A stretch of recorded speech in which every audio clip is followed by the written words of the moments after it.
Halo semuanya, selamat datang kembali di materi Project Data Science kita ya.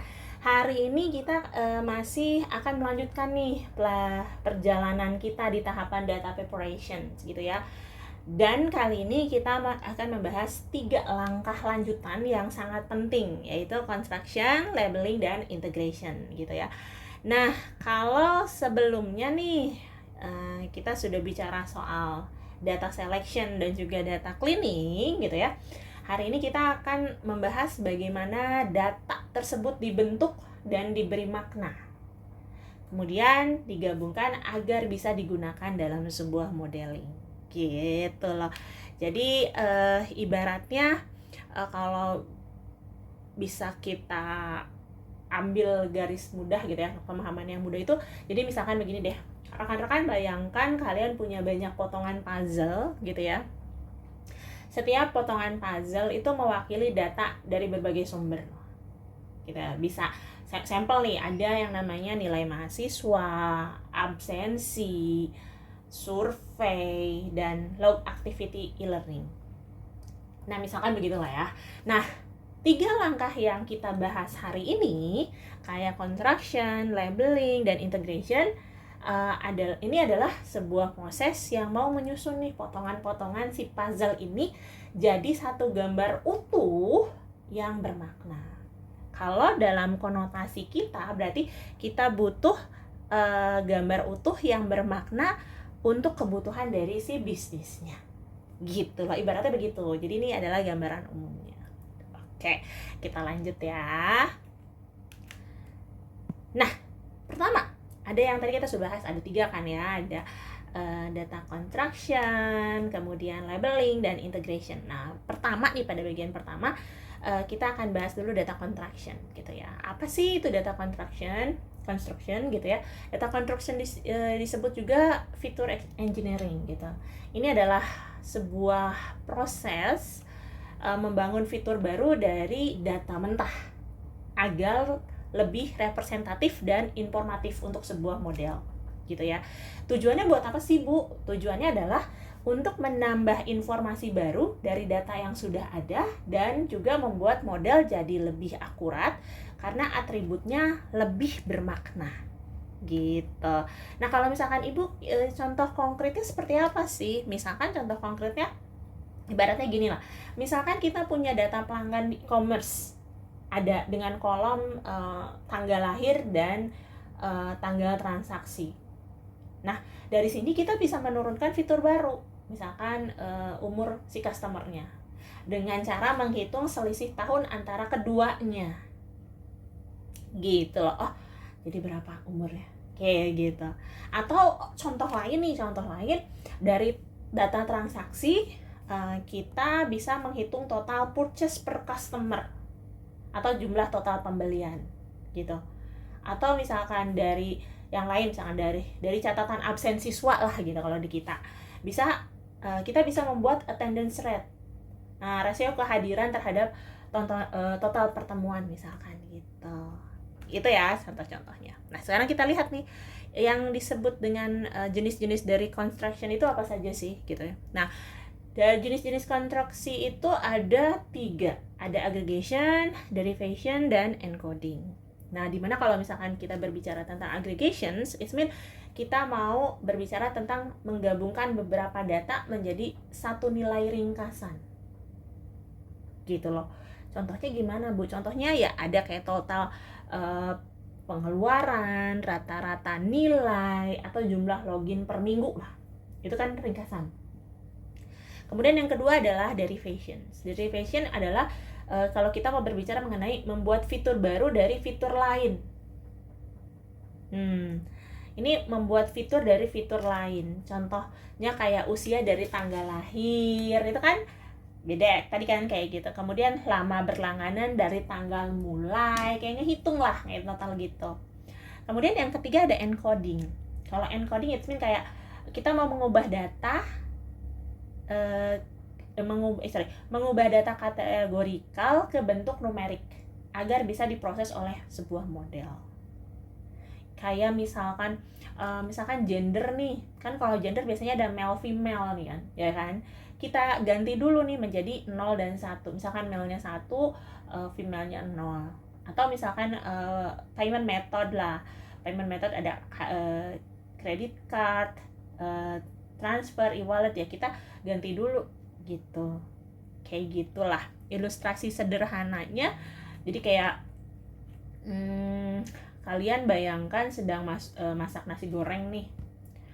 Bahan mentahnya adalah nasi, bumbu, terus ada telur dan kecap lah gitu ya, biasanya begitu ya. Tapi kalau kalian mau menambah rasa, kalian bisa buat bahan turunan kayak seperti ada sambal saus lah, bawang goreng lah, atau topping ayam lah gitu. Nah, fitur baru hasil construction ini ibarat bumbu tambahan yang bisa kita buat untuk membuat modal kita itu lebih berasa dan lebih akurat gitu loh. Kayak kasarnya kayak begitu deh. Itulah gambaran dari tahapan konstruksi gitu. Nah, next kita akan bahas mengenai labeling. Data labeling ya. Apa sih data labeling gitu? Kalau misalkan kita berbicara tentang labeling, ini adalah sebuah proses memberi label atau target output gitu pada data agar bisa digunakan dalam supervision learning gitu. Tanpa label, kita tidak bisa melatih model untuk mengenali pola. Nah, contoh sederhananya begini deh. Bayangkan rekan-rekan ingin membuat sistem deteksi spam email gitu. Maka setiap email perlu diberi label kan? Ya, ada spam, ada not spam gitu ya. Kalau ingin menganalisis sentimen, labelnya bisa positif, negatif, netral, ya kan gitu. Nah, contoh lain deh, kalau misalkan dalam konteks kampus nih, kantor kampus nih. Kita ingin memprediksi apakah mahasiswa lulus atau tidak lulus. Maka setiap data mahasiswa diberi label berdasarkan nih hasil akhirnya. Inilah yang disebut data labeling. Gitu. Dimana kalau kita berbicara tentang data labeling, kita punya jenis-jenis juga nih di sini, jenis-jenis data labeling. Jadi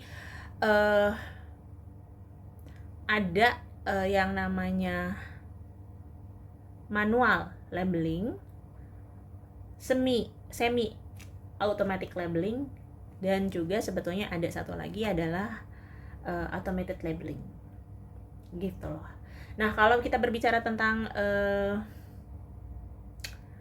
manual labeling, ini dilakukan oleh manusia karena judulnya saja sudah manual ya. Misalnya tim anotator ya membaca komentar dan memberi label positif atau negatif gitu. Contohnya proyek analisis sentimen media sosial bisa dilakukan manual juga bisa gitu. Yang kedua misalkan semi automation labeling. Nah, ini biasanya menggunakan alat bantu gitu, seperti adalah Label Studio atau crowdsourcing gitu, platform itu ada lah gitu. Itu biasanya pakai itu. Dan kalau misalkan kita menggunakan yang ketiga, misalkan kita automated labeling itu menggunakan algoritma, biasanya rule based atau pre-training models untuk membeli label secara otomatis. Misalnya deteksi wajah otomatis di dataset gambar. Jadi itu gitu ya gambarannya. Ya, kalau misalkan kita ilustrasikan nih, kayak kalau fitur engineering itu seperti membuat bahan masakan baru gitu ya, maka labeling itu adalah memberi nama pada hidanganmu. Nah, jadi kan tadi kan kita kasih bahan masakan baru, kalau sekarang kita kasih nama pada makanan atau hidangan kamu gitu loh. Jadi kayak bayangkan kalian punya banyak foto, atau misalkan kalian bayangkan punya banyak foto makanan tapi tanpa tahu mana rendang dan mana sate misalkan. Kamu tidak bisa latih si AI untuk mengenali keduanya. Nah, label inilah yang memberi makna dan arahan pada sebuah data. Kasih nama gitu. Nah, ibaratnya mungkin kalian pasti pernah main dong di Google Foto gitu ya. kalian sadar nggak kalau sistem itu bisa tahu mana wajah kalian, teman atau keluarga? Nah, itu tuh sebetulnya hasil proses labeling dan supervised learning gitu. Modelnya belajar dari contoh-contoh yang sudah diberi label sebelumnya. Nah, tanpa kalian sadari loh, jangan salah itu. Nah, next kita akan berbicara sudah data labeling, sekarang data integration. Nah, kalau pertanyaannya data integration itu apa sih? Gitu ya. Data integration ini adalah proses menggabungkan berbagai sumber data menjadi satu data terpadu, satu dataset terpadu. Jadi ini adalah data integration, ini adalah proses menggabungkan berbagai sumber data menjadi satu dataset terpadu. Biasanya data datang dari sistem yang berbeda. Misalkan data penjualan, data pelanggan, dan data interaksi media sosial. Gitu loh. Tujuannya buat apa sih Bu data integration ini? Tujuannya adalah membuat pandangan yang lebih menyeluruh atau holistic view dan menghindari analisis parsial yang hanya melihat satu sisi. Itu loh. Kalau kita, Bu, contohnya gimana sih, Bu? Masih tidak terbayang. Oke, kita buat contohnya nih. Sampelnya kayak gini. Misalkan kita ingin memprediksi performa seorang mahasiswa. Kita bisa menggabungkan ada data nilai akademik dari sistem akademik, kemudian ada data kehadiran dari sistem absensi, dan data survei perilaku belajar gitu ya. Setelah digabungkan, kita bisa melihat nih pola yang tidak terlihat kalau datanya terpisah. Integration, kita sambungkan data survei perilaku belajar. Gitu. Dimana kalau kita berbicara tentang data integration, ada beberapa teknik integrasi yang bisa kita gunakan. Ada yang namanya merge atau join. Ini menggabungkan berdasarkan key, seperti student ID atau customer ID gitu, itu disatukan, di join, di merge. Atau contoh di Python-nya kan ada misalkan kayak panda ya gitu, panda merge, data nilai, data absensi, on ID, student ID, kayak gitulah ya. Kemudian ada yang kedua ada concatenate atau append gitu ya. Nah, ini kita menumpuk dataset yang memiliki struktur sama atau baris tambahan. Contohnya kita mau combine nih, biasanya pakai pandas juga, pandas concat gitu, pandas concat. Jadi nanti dari data semester 1 dan data semester 2 disatukan gitu. Dan yang ketiga data warehouse integrations. Nah, ini mau menggabungkan data terstruktur dan tidak terstruktur, misalnya SQL dengan log web atau data media sosial. Dimana tantangannya juga ada nih, kita udah integration ya bla bla, begitu. Nah, kita juga mesti tahu nih ada tantangannya nih dalam integrasi. Pertama, ada yang disebut dengan skema mismatch. Jadi ini berkaitan dengan nama kolom yang berbeda padahal datanya sama. Biasanya suka ada yang begini, customer ID, tulisannya customer ID gitu ya, VS ada choose ID, padahal sama. Nah, skemanya yang penulisannya mismatch. Ini tantangan loh. Yang kedua ada redundant records, atau disebut juga data ganda dari sumber-sumber data atau sumber-sumber yang berbeda. Ini juga jadi tantangan, sulit. Yang ketiga ada different format. Nah, ini masalah banget nih gitu. Satu data tanggal ditulis YYY MM DD, yang lainnya DD MM YY. Nah, ini kan sebenarnya harusnya sudah tidak ada kalau bisa.